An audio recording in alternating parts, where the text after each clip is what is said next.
আসসালামু আলাইকুম। আশা করি আপনারা সবাই ভালো আছেন। ফ্রাইড রাইস কম বেশি সবাই তৈরি করতে আমরা পারি।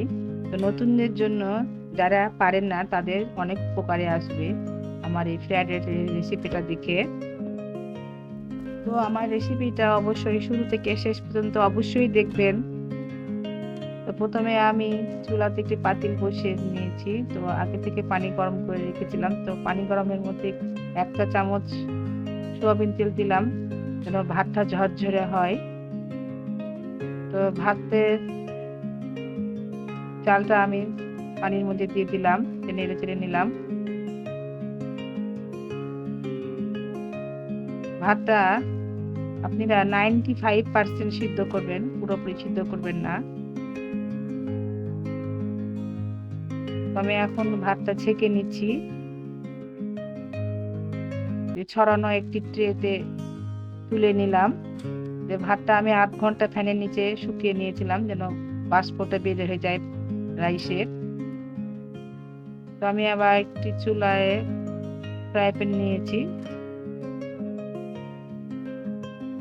১ টেবিল চামচ তেল দিয়েছি, তাতে আমি ২টা ডিম ভেঙে দিয়েছি। ডিমের স্ক্র্যাম্বলটা আমি এখন তৈরি করে নিব। ডিমের মধ্যে আমি ১/২ চা চামচ গোলমরিচের গুঁড়ো,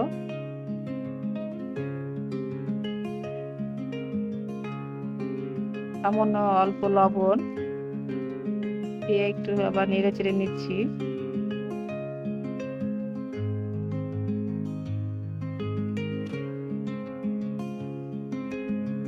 তো আমি ডিমের স্ক্র্যাম্বলটা এখন প্লেটে তুলে নিচ্ছি। অপরদিকে আমি একটি ফ্রাই প্যান বসিয়েছি। তো ২ টেবিল চামচ ঘি দিয়েছি। আপনারা ইচ্ছা করলে সয়াবিন তেল অথবা বাটার দিতে পারেন।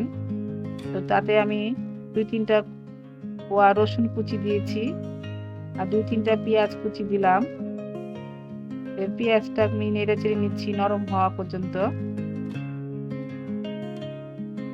সামান্য অল্প লবণ দিলাম। তারপর আমি ১ কাপ গাজর কুচি দিলাম।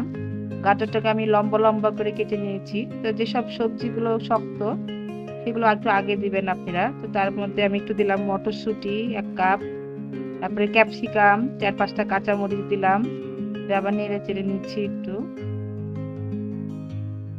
তারপরে ১ চা চামচ সোয়া সস দিলাম, ১ চা চামচ টমেটো সস, ১ চা চামচ চিলি সস, সামান্য একটু লবণ, সামান্য একটু গোলমরিচের গুঁড়ো দিয়ে আবার ভালো করে নেড়ে চেড়ে নিচ্ছি।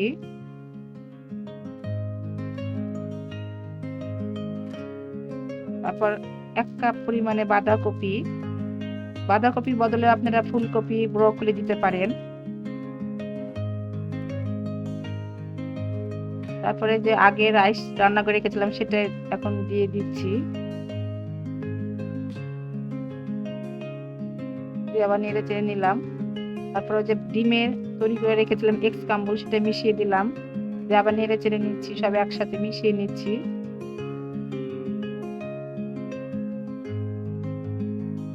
এই তো আমার ফ্রাইড রাইসটা হয়ে এসেছে। তো এখন আমি পরিবেশনের জন্য প্লেটে তুলে নিয়েছি। এই তো আমার ফ্রাইড রাইসটা হয়ে গেছে, হোমমেড ফ্রাইড রাইসটা। দেখুন আমার ফ্রাইড রাইসটা সুন্দর ঝরঝরে হয়েছে। এতেও মজা, অনেক সুস্বাদু। যেসব বাচ্চারা সবজি খায় না তাদেরকে এইভাবে ফ্রাইড রাইস তৈরি করে দিলে বাচ্চারা সবজিও খাওয়া হবে, অনেক উপকারও আসবে। তো অবশ্যই আমার এই রেসিপিটা ফলো করে বাসায় তৈরি করবেন। আর কেমন লেগেছে অবশ্যই আমাকে কমেন্টে জানাবেন। তো আমার এই রেসিপিটা যদি ভালো লেগে থাকে অবশ্যই আমার চ্যানেলটিকে সাবস্ক্রাইব করবেন। তো আপনারা সবাই ভালো থাকেন। আল্লাহ হাফেজ।